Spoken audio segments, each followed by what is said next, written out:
Concedo a palavra como primeiro orador inscrito ao senador Sérgio Souza, do PMDB do Estado do Paraná.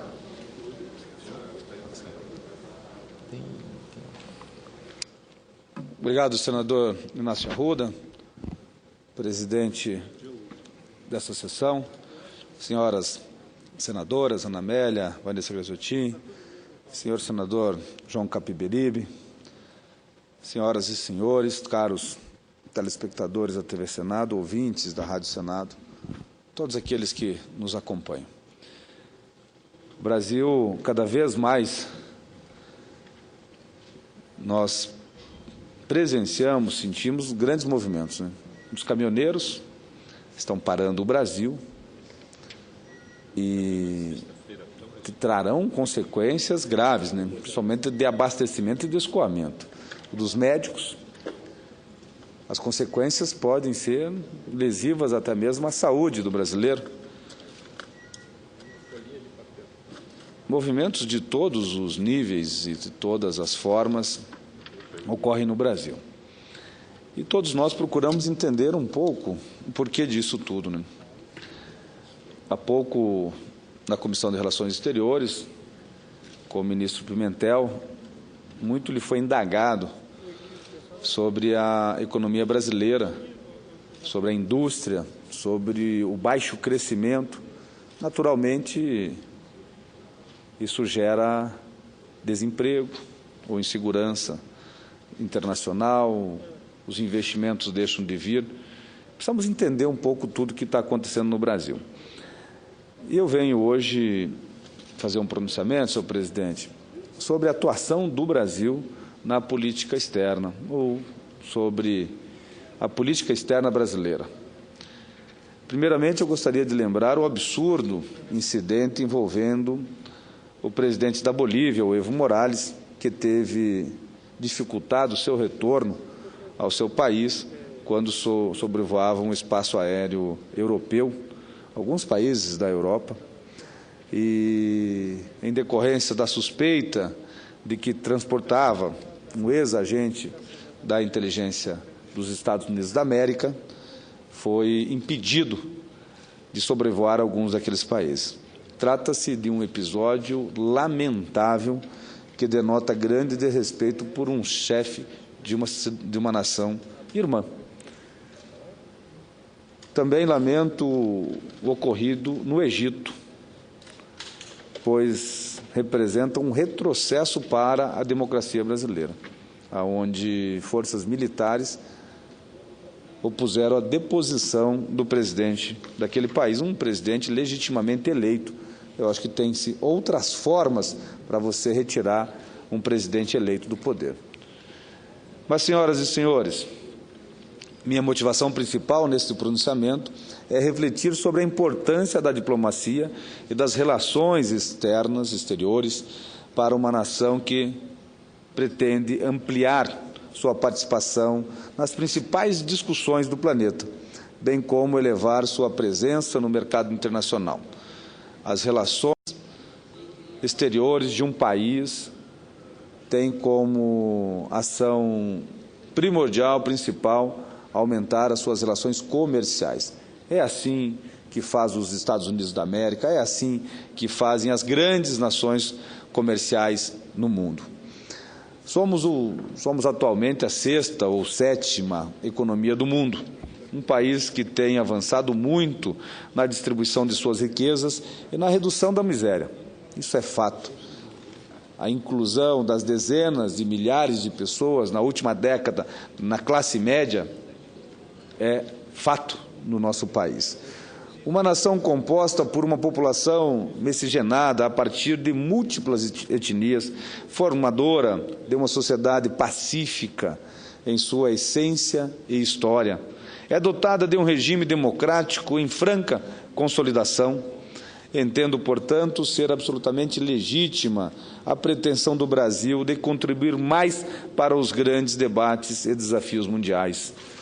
Para tanto, senhor presidente, senhoras e senhores senadores, a atuação da diplomacia nacional é fundamental e pode ser decisiva, não apenas para propagar nossas posições sobre as principais questões internacionais, mas ainda para demonstrar a vocação do país para o diálogo e a busca do consenso.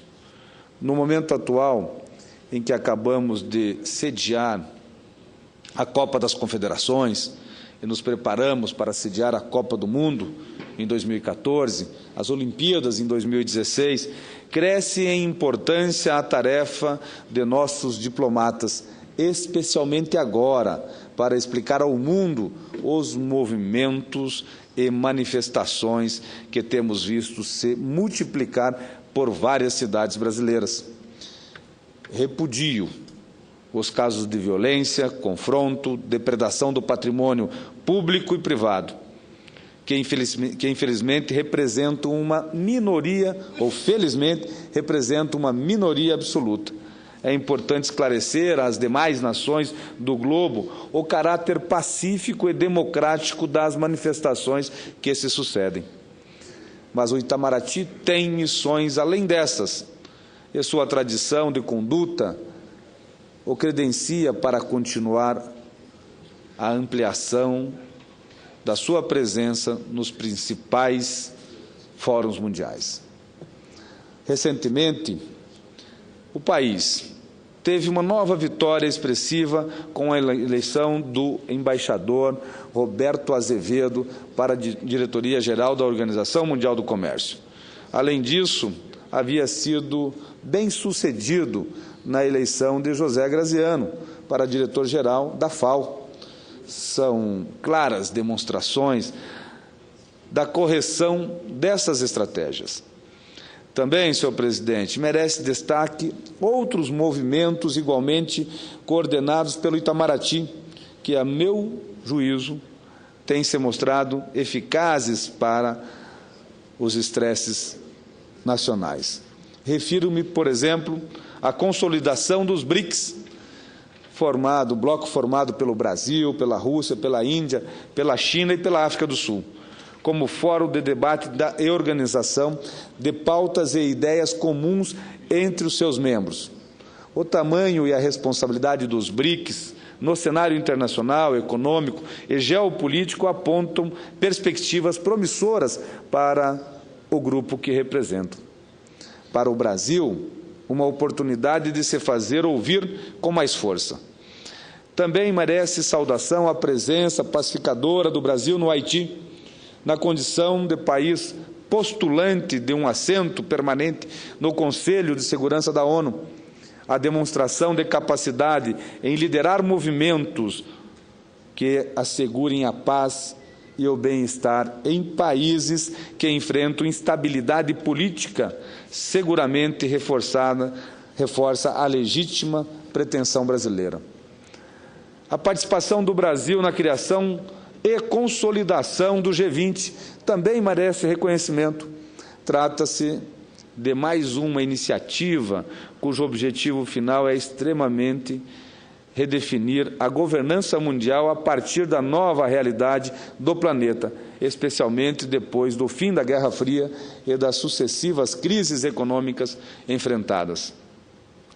Também é digna, senhor presidente, denota a posição geral do Brasil em defesa do diálogo e das negociações pacíficas como principal ferramenta para a solução dos conflitos globais. Vejam o caso do conflito na Síria. Concordo integralmente com a posição da diplomacia brasileira de considerar como única alternativa para o fim da violência negociada, a solução negociada. Senhoras e senhores, senadores e senadoras, lamento imensamente o número absolutamente desnecessário de inocentes mortos e entendo que o mundo deve pôr fim nisso. Afinal, já são mais de 100 mil vidas perdidas, porém não consigo me convencer de que a estratégia de fornecer armas a qualquer dos grupos envolvidos possa ser bem-sucedida. Aliás, preocupa-me a ideia de armar a oposição na Síria, que é representada por vários segmentos distintos alguns deles, inclusive, suspeitos de vinculação com grupos terroristas internacionais como a Al-Qaeda. Ao contrário, creio que devemos insistir em uma solução negociada. Para tanto, cresce a importância da conferência de que trata do assunto em Genebra. É fundamental, senhor presidente, peço mais uns minutinhos para concluir, que todos os que participaram do encontro na Suíça estejam verdadeiramente imbuídos do propósito de efetivamente solucionar a situação sem belicismo. Espero e defendo que o Itamaraty não meça esforços nesse sentido. Por fim, volto minhas atenções para o continente sul-americano, a nossa política para a integração da região. Aliás, ouvimos hoje o ministro Pimentel e recentemente o ministro Patriota na Comissão de Relações Exteriores sobre o assunto. Durante muitos anos o Brasil vem empreendendo grandes esforços em prol da consolidação e do fortalecimento do Mercosul. Ao longo deste período, é perceptível o extraordinário crescimento do comércio entre os membros do bloco, com ganhos substanciais para a balança comercial brasileira. Entretanto, é forçoso reconhecer que nos últimos anos o Mercosul tem apresentado dificuldades para o Brasil, tanto nas relações entre os membros, com o acirramento de disputas, quanto no decréscimo das nossas exportações para o bloco, especialmente para a Argentina. No mesmo momento, surge a Aliança do Pacífico, apresentando ao continente um novo grupo de países compostos por Chile, Peru e Colômbia, e causam preocupação, entre outros, a todos os que acompanham o comércio externo brasileiro, especialmente em alguns setores do segmento industrial do país. Senhoras e senhores, penso que o momento é de atenção. E a atuação do Itamaraty, senhor presidente, no processo seguramente será fundamental para garantirmos o que for melhor para os interesses do Brasil. Não se trata de negligenciar o Mercosul nem supervalorizá-lo, mas sim fazer com que o bloco funcione para atender os interesses de todos os seus membros. E, por conseguinte, o Brasil, o interesse maior é a economia do bloco. Por fim, senhor presidente, temos que estar atentos aos movimentos mundiais do comércio, trabalhando para ampliar a participação do nosso bloco no mercado internacional. E assim poderemos, ao fim, louvar os resultados positivos da relação entre o Mercosul e a Aliança do Pacífico, o que trará benefícios para todo o nosso continente. Era o que tinha a dizer, senhor presidente. Muito obrigado. Uma boa tarde a todos.